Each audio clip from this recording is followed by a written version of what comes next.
Hello viewer, এখন আমি আপনাদের সাথে শেয়ার করব কিভাবে মাইক্রোসফট ওয়ার্ডে যে কোনো ওয়ার্ডকে হাইলাইট করবেন খুব সিম্পলি কিবোর্ডের মাধ্যমে।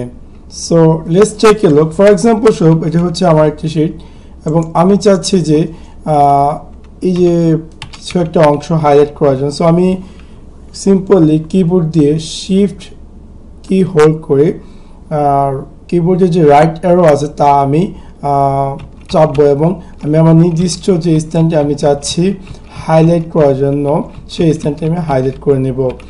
অ্যাকচুয়ালি এই হাইলাইটটা হচ্ছে আপনারা দেখতে পাচ্ছেন একটি কালার অ্যাপিয়ার করছে, দ্যাট মিনস এই জিনিসটা হাইলাইট হয়েছে।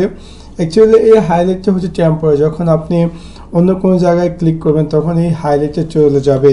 সো আপনি যদি চান যে এখানে একটি হাইলাইট করার জন্য অন্য একটি কালার অ্যাড করার জন্য যাতে একটা হাইলাইট থাকে পার্মানেন্টলি, সেই ক্ষেত্রে আপনি সিম্পলি কিবোর্ড দিয়ে Ctrl+Alt+H কি চাপলে আপনি দেখবেন যে সাথে সাথে সেই একটু আগে যে জিনিসটা আপনি সিলেক্ট করেছিলেন সেটা হাইলাইট হয়ে গেছে। এবং ইন ফিউচার আপনি যদি অন্য কোনো অ্যারাউন্ড আপনার যে ওয়ার্ড ডকুমেন্ট আছে অন্য কোনো জায়গায় গেলে ওই হাইলাইটটা থেকে যাবে ইয়েলো কালার আকারে। So that's it. Thanks for watching my video. Like and subscribe.